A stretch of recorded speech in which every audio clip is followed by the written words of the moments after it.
ये विपक्षी गठबंधन जो है, ये सब तो बिल्कुल मुद्दा विहीन गठबंधन है।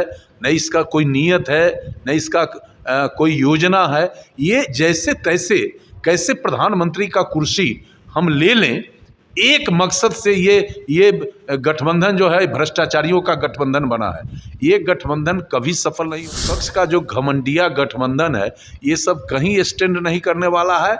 और ये अभी अस्तित्व, ये गठबंधन बन गया, सब लोग बैठ गए, लेकिन कहीं आज अस्तित्व में दिख रहा है ये गठबंधन। ये बिल्कुल फेल है, नीति विहीन है, सिद्धांत विहीन है, और इसके पास कोई देश के लिए एजेंडा नहीं है, ना कोई कार्यक्रम। या मजबूत होगा या एनडीए बिहार में? कोई इंडिया नहीं है यहाँ तो। भारत माता की जय जी। ये देश जो है, ये हमारा संस्कृति से जुड़ा ये भारत देश और भारत। और आज हमारे साथ बिहार के पूर्व मंत्री और विधायक रह चुके हैं कांटी विधानसभा क्षेत्र से अजीत कुमार, वो हमारे साथ जुड़े हैं और आज इनसे कुछ खास बातचीत होगी ये वैशाली लोकसभा चुनाव पे। तो चलिए इनसे कुछ खास बातचीत होगी। तो सबसे पहले तो आपका स्वागत है हमारे चैनल में। बहुत बहुत धन्यवाद जी। तो पहला हमारा इनसे क्वेश्चन रहेगा, जो वैशाली लोकसभा सीट है, इस पर क्या आपकी दावेदारी होगी इस बार? देखिए, वैशाली लोकसभा क्षेत्र जो है वो हमारा पैतृक लोकसभा क्षेत्र है, और हम सामाजिक जीवन में काम करते हैं। लंबे समय तक विधायक मंत्री रहे। स्वाभाविक है, कोई भी पॉलिटिकल कार्यकर्ता जब चुनाव आता है या फिर जब अवसर आता है, तो निश्चित रूप से ये उसके मन में होता है कि हम चुनाव लड़ें, हम प्रतिनिधि बने, हम समाज का सेवा करें। ये सबके मन में होता है, हमारे मन में भी है। लेकिन हम भारतीय जनता पार्टी के अनुशासित सिपाही, भारतीय जनता पार्टी वैशाली लोकसभा सीट से किसे उम्मीदवार बनाएगी, ये पार्टी तय करेगी। हमारा इच्छा होने और न होने का कोई मतलब नहीं है। पार्टी मुझे कहेगी कि आपको ये काम करना है, मैं उस जिम्मेवारी को अक्षरशः निभाऊंगा। लेकिन ये दावा करना कि मैं वैशाली से चुनाव लड़ूंगा ही, तो फिर पार्टी का बात करना बेईमानी हो जाएगा। इसलिए पार्टी का हमारा नेतृत्व जो दायित्व, जो जवाबदेही मुझे देगा, मैं उसका अक्षरशः पालन करूंगा। और जहां तक गतिविधि चलाने की बात है क्षेत्र में, तो पार्टी का निर्देश है कि आदरणीय प्रधानमंत्री जी के द्वारा 9.5 वर्षों के कार्यकाल में जो भी जनहित के कार्य किए गए हैं, जो जनता के लिए योजना चलाई जा रही है, जो भी कदम उठाए गए हैं, उससे हर समाज के हर एक व्यक्ति को अवगत कराने, समाज के अंतिम पौधान पर बैठे लोगों तक उस योजना को पहुंचाना, ये हर एक कार्यकर्ता की जवाबदेही पार्टी के द्वारा निर्धारित की गई है। और इसी के तहत वैशाली लोकसभा क्षेत्र के 6 विधानसभा क्षेत्र में मैं जन संवाद कार्यक्रम करके प्रधानमंत्री और नरेंद्र मोदी सरकार की उपलब्धि से आम लोगों को जोड़ रहे हैं।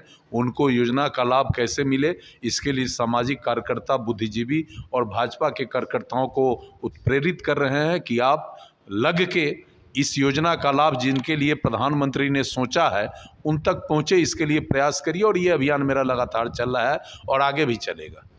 जैसा कि ये वैशाली लोकसभा जो सीट है, ये अभी एलजेपी के पास है, तो आने वाले चुनाव में क्या ये बीजेपी के पास जा पाएगी? देखिए, ये निर्णय तो अंतिम निर्णय केंद्रीय नेतृत्व और सक्षम नेतृत्व के द्वारा होना है।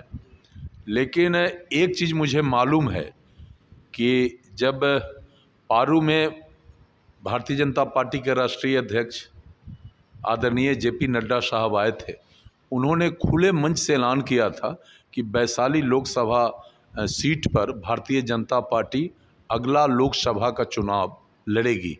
तो उस घोषणा के अनुरूप इस इलाके के हर एक कार्यकर्ता उसी समय से उनका एमपी कैसे वैशाली में बने, इसके लिए प्रयास शुरू कर दिया है। और आज मैं समझता हूं कि भारतीय जनता पार्टी निश्चित रूप से वैशाली सीट पर चुनाव लड़ेगी। ऐसा देखा गया है कि मतलब बिहार में या फिर पूरे देश स्तर पे एक पार्टी बनाया गया है इंडिया और एक तरफ एनडीए है, तो इंडिया मजबूत होगा या एनडीए बिहार में?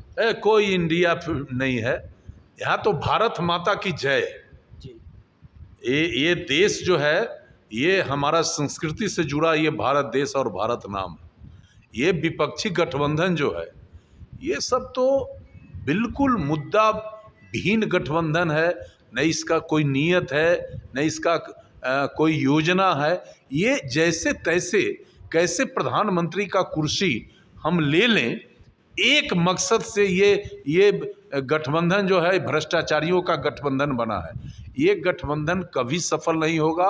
और ये गठबंधन इसलिए बना है कि जितने देश के बड़े बड़े भ्रष्टाचारी हैं, सब को लग रहा है कि नरेंद्र मोदी के शासन में हमने जो भी भ्रष्टाचार किया है हम उससे बच नहीं पाएंगे।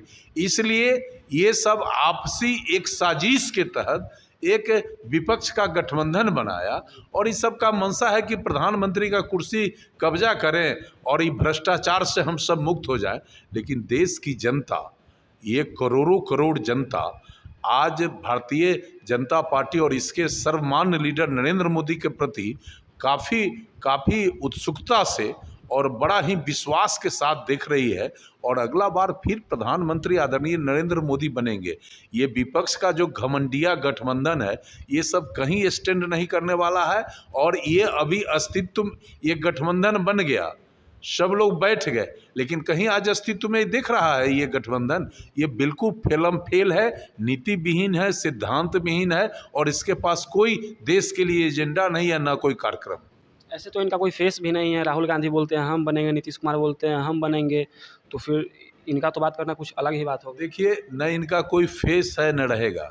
सबसे बड़ा वजह है कि इसमें कोई प्रधानमंत्री के चरित्र के हिसाब से, प्रधानमंत्री के काम के हिसाब से, प्रधानमंत्री के सोच के हिसाब से, प्रधानमंत्री आदरणीय नरेंद्र मोदी के संकल्प के हिसाब से इनके पास कोई दूर दूर तक नेतृत्व नहीं है। ये सब भ्रष्टाचारियों का एक बड़ा दल है और ये सब आपस में सत्ता लोलुप लोग कैसे सत्ता तक पहुँचे, इसके लिए इनको बेचैनी है। दूसरा इनके पास कोई एजेंडा थोड़े। सही बात है। ऐसे बिहार में अक्सर देखा गया है कि जातीय समीकरण हो जाती है चुनाव के समय, तो क्या लगता है इस बार जातीय समीकरण होगा? देखिए, मोदी जी के सामने लोकसभा के चुनाव में कोई जात पात काम नहीं करेगा। आप देखिए कि कोरोना काल से लेकर आज तक लगातार समाज के गरीबों का चिंता एकमात्र कोई अगर किया है इस देश में तो वो है आदरणीय नरेंद्र मोदी। लगातार गरीबों को मुफ्त में अनाज का सुविधा, लगातार गरीबों को मुफ्त में इलाज का सुविधा, लगातार गरीबों को हर उनके जो मौलिक अधिकार है, चाहे वो शौचालय की सुविधा उनको देना हो, बेटियों को हमारी जो बेटी है उसको सुकन्या योजना का लाभ, वृद्ध को अटल पेंशन योजना का लाभ, बेरोजगारों को प्रधानमंत्री विश्वकर्मा योजना का लाभ, हर वर्ग के लोगों के लिए आदरणीय नरेंद्र मोदी ने चिंता किया है। और उनका सोच है कि गांव और गांव के गरीब का दशा दिशा कैसे सुधरे, इसके लिए वो संकल्पित हैं। और इसी संकल्प को पूरा करने के लिए समाज के हर वर्ग के लिए वो काम कर रहे हैं। इसलिए कोई लाई लपेट नहीं है, कोई अगरा पिछड़ा नहीं है, पूरा समाज नरेंद्र मोदी के साथ है। आप गांव में जाइए, गांव के गरीब से बात करिए, सब कहेगा कि न नरेंद्र मोदी अच्छे हैं। तो आखिरकार जब गांव का वोटर है, जिसके वोट पर देश का भविष्य, देश का राजनीति तय होता है, वो नरेंद्र मोदी के साथ है, तो ये अल्लू झल्लू का क्या वैल्यू है भाई? ये सब खत्म है। ऐसा देखने को मिला है कि मतलब बिहार में जब भी कोई चुनाव होता है, मतलब चुनाव आने वाला होता है, तो उससे पहले ये लोग एमवाई समीकरण बना लेते हैं, कुछ ऐसा कर देते हैं जिससे मतलब जातीय भेदभाव हो जाती है बिहार में। तो ये कहीं सनातन को ठेस पहुंचाने की साजिश तो नहीं हो रही? देखिए, ये विपक्ष के, हमने पहले ही कहा कि विपक्ष के पास कोई मुद्दा नहीं। ये मुद्दा विहीन विपक्ष कभी धर्म पर हमला करके, कभी संस्कृति पर हमला करके, कभी हमारे भावना पर ठेस पहुंचा के, ये तरह तरह का हथकंडा अपनाना शुरू किया है। लेकिन इसका समाज में कोई असर नहीं है। नरेंद्र मोदी जी सर्वमान्य नेता हैं इस देश के, और आने वाले 2024 के चुनाव में अपार बहुमत से नरेंद्र मोदी फिर से तीसरी बार भारत के प्रधानमंत्री बनेंगे। और ये विपक्ष दूर दूर तक नहीं दिखेगा, ये क्लियर कट है, बहुत स्पष्ट है।